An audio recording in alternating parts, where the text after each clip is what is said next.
السلام علیکم ورحمۃ اللہ وبرکاتہ الحمد للہ رب العالمین والصلاة والسلام علی اشرف الانبیاء والمرسلین نبینا محمد وعلی آلہ واصحابہ اجمعین وبعد۔ عزیز طلباء، اعلام سنت المنشورہ یعنی سنت کے لہراتے پرچم جو حافظ حکمی رحمۃ اللہ علیہ کی کتاب ہے، اس کتاب سے ایمان، عقائد، فرائض اسلام وغیرہ سے متعلق جو باتیں آپ کے سامنے پیش کی جا رہی ہیں، اس سلسلے کی جو اگلی بات ہے وہ یہ ہے کہ ایمان کے بارے میں ہم سمجھیں۔ ایمان کیا چیز ہے، ایمان کی حقیقت کیا ہے، اس کی ڈیفینیشن کیا ہے، اسے جاننا بہت ضروری ہے۔ کیوں؟ اس لیے کہ ایمان ایمان ایمان آدمی زبان سے تو ایمان کہتا ہے اور اس سے ایک عقیدت اور محبت بھی رکھتا ہے، لیکن ایمان کا صحیح معنی اور صحیح تصور اللہ کی کتاب میں، نبی کی سنت میں کیا ہے، یہ ہمیں اچھی طرح جاننا ضروری ہے۔ ورنہ آپ نے دیکھا ہوگا ہمارے بہت سارے بھائی ہیں جو ایمان سے محبت رکھتے ہیں، ایمان سے انہیں والہانہ محبت ہے، ایمان کی بات بھی کرتے ہیں، ایمان کی مجلس میں بیٹھتے بھی ہیں، ایمان کی بات کے لیے وہ دوڑ دھوپ اور چلت پھرت بھی کرتے ہیں، لیکن افسوس یہ ہے کہ ان کو ایمان کے بارے میں، ایمان کی ڈیفینیشن، ایمان کی تعریف اور اس کی جو باریکیاں ہیں، اس کے جو تقاضے ہیں اور اس کے جو اصول اور ضابطے ہیں، ان تمام چیزوں کو وہ نہیں جانتے ہیں، اس کا علم وہ نہیں رکھتے ہیں۔ یہی وجہ ہے کہ وہ ایمان کی صحیح اور سچی جو حلاوت اور مٹھاس ہے، اس مٹھاس کو وہ محسوس نہیں کر پاتے ہیں۔ تو ہمیں چاہیے کہ ہم ایمان کو سمجھیں کہ ایمان کیا چیز ہے۔ بہرحال آئیے، ایمان کیا چیز ہے؟ ایمان جو ہے وہ قول اور عمل کا نام ہے۔ بہت اچھی طرح سے اس بات کو سمجھنا ضروری ہے کہ ایمان قول اور عمل کا نام ہے، یعنی ایمان نام ہے زبان سے کہنے کا بھی اور اعضاء اور جوارح سے عمل کرنے کا بھی۔ قول کا نام یعنی بولنے کا بھی نام ہے اور عمل کرنے کا بھی نام ہے۔ اب یہ قول کس چیز کا اور عمل کس چیز کا؟ اب آگے وضاحت کرتے ہوئے کہتے ہیں قول جو ہے، یعنی جو قول ہے، بولنا جو ہے، وہ دل کا بولنا، زبان کا بولنا، اور عمل کی چیز کا دل کا عمل کرنا اور ایسے ہی زبان کا عمل کرنا اور ایسے ہی اعضاء اور جوارح کا بھی عمل کرنا۔ آئیے ذرا اس کو اچھی طرح سے سمجھ لیتے ہیں اختصار کے ساتھ ہی۔ ایمان قول اور عمل کا نام ہے۔ قول کس چیز کا رہے گا؟ دل کا بھی اور زبان کا بھی۔ اب آپ دیکھیے یہ دل کا قول کیا ہوتا ہے؟ دل کا قول کیا ہے؟ یعنی دل کیا بولتا ہے؟ یہی نا ہم کہتے ہیں دل، میرا دل بولتا ہے، میرا دل کہتا ہے۔ تو یہ جو دل ہے نا، دل، اس دل کا اقرار ہونا چاہیے، اس دل کا اعتراف ہونا چاہیے، اس دل کے اندر وہ بات اچھی طرح سے بیٹھنی چاہیے، جس کو ہم کیا کہتے ہیں؟ تصدیق کرنا، سچ ماننا۔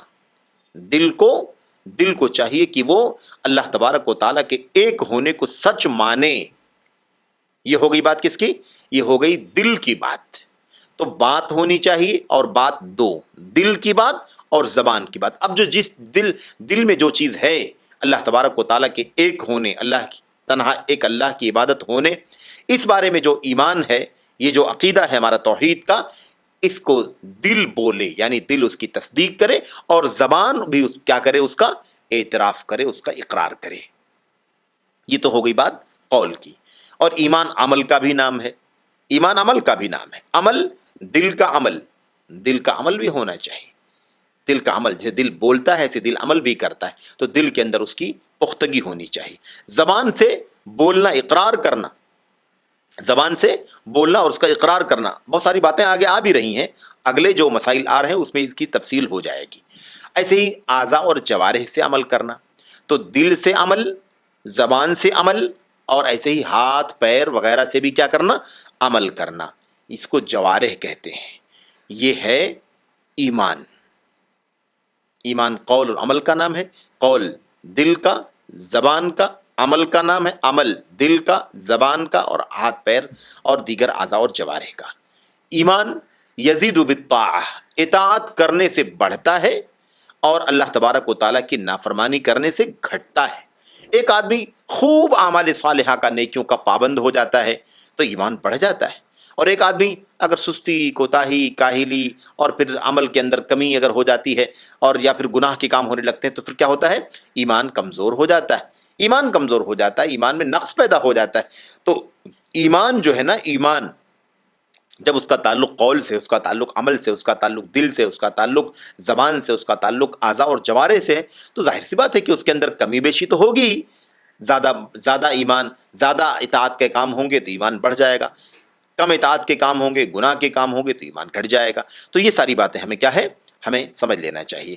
ایسے ہی جو لوگ ایمان والے ہوتے ہیں ان کے بھی اپنے اپنے درجات ہوتے ہیں۔ کوئی ایمان میں بہت اونچا ہوتا ہے، کوئی اس سے نیچے ہوتا ہے، کوئی اس سے نیچے ہوتا ہے، کوئی اس سے نیچے ہوتا ہے، یا ہم کہہ سکتے ہیں کوئی ایک ادنا ایمان والا ہوتا ہے، کوئی اس سے بڑا ہوتا ہے ایمان میں، اور کوئی اس سے اونچا ہوتا ہے، کوئی بہت زیادہ ایمان والا ہوتا ہے، بہت اونچے ایمان والا۔ ظاہر سی بات ہے کہ اب ایک عام مومن اور مسلمان کا جو ایمان ہے، اس کا ایمان، اس کا اپنا ایک درجہ ہے۔ پھر حضرات صحابہ کرام کا ایمان، ابو بکر و عمر کا ایمان، عثمان غنی اور حضرت علی بن ابی طالب کا ایمان، نبی رحمت صلی اللہ علیہ وسلم کا ایمان، اللہ تعالیٰ کے نبیوں کا ایمان، حضرت جبریل اور دیگر ملائکہ کا ایمان۔ تو ایمان کا درجہ ایک نہیں ہے، بلکہ ایمان کے اندر تفاضل ہے، یعنی اس کے اندر تفاوت ہے، یعنی درجات کا کم اور بیش ہونا پایا جاتا ہے۔ کوئی درجات میں کم درجے والا ہے، کوئی درجات میں اونچے اور بڑے درجے والا ہے، یہ ہے۔ تو اب یہ ہو گئی بات ایمان کے بارے میں۔ تو ہمیں ایمان کے بارے میں جاننا ضروری ہے کہ ایمان ہے کیا۔ دیکھیے، آپ کسی بھی چیز کو اگر جاننا چاہتے ہیں تو پہلے اس کی ڈیفینیشن معلوم ہونی چاہیے کہ وہ ہے کیا، پہلے اس کو پہچانے کی ہے کیا۔ اب ایمان کو اگر ہمیں پہچاننا ہے تو ہمیں کیا جاننا پڑے گا کہ ایمان دو چیزوں کا نام ہے، قول کا نام ہے، عمل کا نام ہے۔ اور بات آ چکی ہے کہ قول دل کا قول ہے، زبان کا قول ہے، اور عمل دل کا ہے، زبان کا ہے، اور اعضاء اور جوارح کا ہے۔ اور یہ اطاعت اور نیکی کے کاموں سے ایمان میں اضافہ ہوتا ہے، اور گناہ اور معصیت کے کاموں سے ایمان میں کمی واقع ہوتی ہے۔ یہ چند باتیں تھیں۔ اللہ سے دعا کرتے ہیں کہ اللہ تبارک و تعالی ہمیں ایمان کی حقیقت سمجھنے کی توفیق عطا فرمائے اور اس کی حقیقت سے آشنائی کی توفیق بخشے۔ آمین یا رب العالمین۔ والسلام علیکم ورحمۃ اللہ وبرکاتہ۔